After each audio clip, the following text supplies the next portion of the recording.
उसमें गलती होने लग जाती है।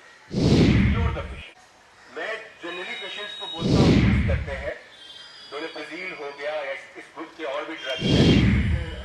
बदलते लाइफस्टाइल के साथ डिमेंशिया बीमारी लोगों में काफी बढ़ रही है और ये माना जाता है कि बुजुर्ग लोगों में डिमेंशिया की बीमारी होती है, लेकिन अब ये बीमारी सामान्य तौर पर 40 से ऊपर के जो उम्र के लोग हैं उनको भी प्रभावित कर रही है। एक तस्वीर हम दिखाना चाहते हैं। एक अवेयरनेस प्रोग्राम यहाँ पर चलाया जा रहा है। पटना के जाने माने प्रतिष्ठित लोग यहाँ पर मौजूद हैं। डॉक्टर गोपाल प्रसाद जी पद्मश्री, उनके आवास पर यह कार्यक्रम हो रहा है और ये कोशिश की जा रही है कि लोग डिमेंशिया को लेकर के जागरूक हों और ये समझ सकें कि आखिर ये बीमारी क्यों होती है और इसका इलाज कैसे किया जा सकता है। हमारे साथ डॉक्टर गोपाल प्रसाद हैं। सर, ये जो बीमारी है इसको लेकर के क्या कहेंगे? आप लोग जागरूकता कैंपेन भी चला रहे हैं। जागरूकता कैंपेन चला रहे हैं कि ये बीमारी को बहुत अर्ली स्टेज में अगर पहचान ले आदमी शुरू में, तो बहुत सा नॉन फार्माकोलॉजिकल बिना दवाई के भी कुछ लाइफ की विधियां जिसे रोका जा सकता है। फिर उम्र बढ़ गया, तेजी से बढ़ने लगा तो दवाइयां भी हैं जो इसको प्रगति को आगे बढ़ने से रोक सकती हैं।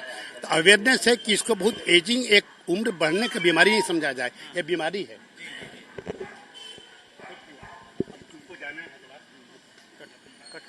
तो डिमेंशिया के लिए हम लोग जागरूकता अभियान इसलिए चला रहे हैं कि उसको हम लोग हमेशा कैसे रोक सकते हैं।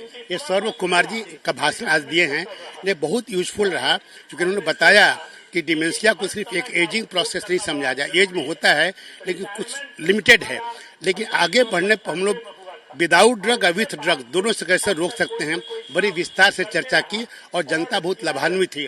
और सौरभ कुमार जी से आप पूछें। हमारे साथ डॉक्टर सौरभ भी हैं, मनोरोग चिकित्सक हैं। सौरभ जी, डिमेंशिया माना जाता है कि अगर पूरे भारत में देखें तो 1 करोड़ से ज्यादा लोगों को है, तो क्या ये अब 80 से ज्यादा उम्र के लोगों को होता है या फिर अब 40 से ऊपर भी जो जा रहे हैं उनको भी होता है? अभी भी डिमेंशिया जो है 40-45 की उम्र में बहुत कम परसेंटेज है।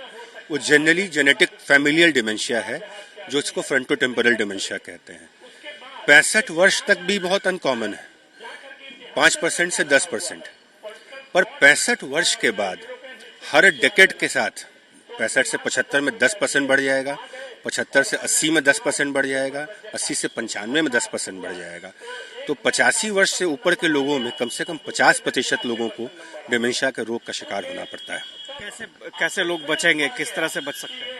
बहुत ही सरल उपाय लोग हैं। अपने आप को इंगेज रखें, अपने आप को फिट रखें, एक्सरसाइज करें। जैसे अपने बच्चों को पढ़ाते हैं आप खुद को पढ़ाएं, अपने घर में जो वृद्ध लोग हैं उनको पढ़ाएं, मैथ्स पढ़ाएं, इंग्लिश पढ़ाएं, न्यूज़पेपर दें, उनसे कहें कि 2 चीज़ों को पढ़ के उसको समराइज करें, सिंपल कैलकुलेशन कराएं। ये सब नॉर्मल चीज़ें जो आप घर में उनको एक्टिव रखिएगा अपने आप। और सबसे ज़रूरी है, अगर किसी में ये सिम्टम्स डेवलप कर रहे हैं और वो माइल्ड लेवल पे हैं, उसको वहीं पे आइडेंटिफाई करिए और उनको लेके आइए, तो उनका प्रोग्रेशन बिल्कुल रोका जा सकता है।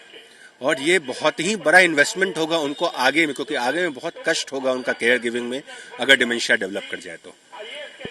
है कि किस तरह से डिमेंशिया को रोका जा सकता है। अगर देश की बात करें तो देश में 1 करोड़ 14 लाख, एक अनुमान के तहत 1 करोड़ 14 लाख लोग डिमेंशिया से प्रभावित हैं और ये माना जाता है कि अगर आप सही समय पर काम कर सकते हैं, सही समय पर अपने जो बुजुर्ग लोग हैं उनका ख्याल रख सकते हैं, पढ़ने की आदत, लिखने की आदत बरकरार रहे तो डिमेंशिया रोग पर सफलता पाई जा सकती है। कैमरा पर्सन श्याम के साथ आशुतोष चंद्र, कशिश न्यूज।